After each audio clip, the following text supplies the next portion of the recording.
Here's the thing. This isn't about taking sides, and it isn't about loyalty. Besides the war in Iran, now we have a war brewing between Donald Trump and some of the most popular independent voices who shape how millions of people think.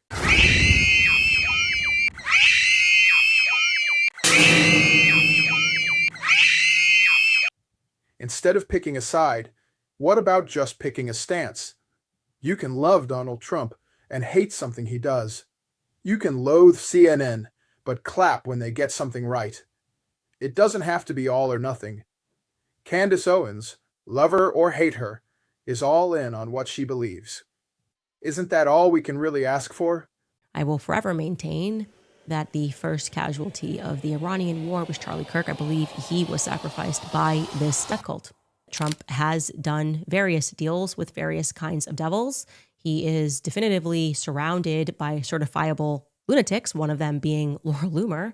And that's putting it mildly. I mean, she has been committed multiple times by her own family. Alex Jones has been 100% spot on with most of his allegations, but nobody gets everything right. Jones would be on my side if I talked to him. I haven't tried to talk to you. I don't even return your phone calls, Trump. You know that. I didn't take your invites. I don't want to be around what you're involved in, buddy. Tucker Carlson is on a journey. This man has grown in his faith and allowed his eyes to be opened. I think he's sincere and is doing his best.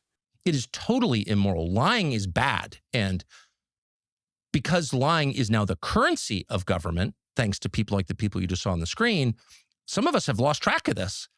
So you can't accept anything the government says at face value. You have to parse every statement. Well, maybe this means that, or it's a bank shot intended to achieve this. You have no clue. And Megyn Kelly? But I've seen them be far more vicious with you. I mean, you are and have been historically very supportive of Israel. I remember this whole thing with you began when you refused to denounce Candace Owens.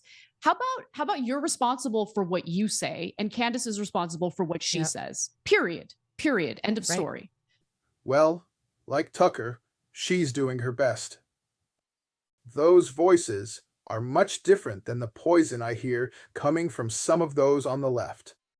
I mean, he's so blatantly stupid. He's a punk, he's a dog, he's a pig, he's a con, a bullshit artist, a mutt who doesn't know what he's talking about, doesn't do his homework, doesn't care, thinks he's gaming society, doesn't pay his taxes. He's an idiot. Colin Powell said it best. He's a national disaster. He's an embarrassment to this country. It makes me so angry that this country has gotten to this point, that this fool, this bozo, has wound up where he has. He talks how he wants to punch people in the face. Well, I'd like to punch him in the face. Evil is everywhere. Israel doesn't get a free ride because Christ was Jewish. And everybody in Iran isn't evil just because their leaders are. It's the only place I've found where truth exists. I go there and find information, advice, and motivation. God's words give me peace. They give me direction. And they give me hope. So what about all those other folks? Can we say the same thing about their words?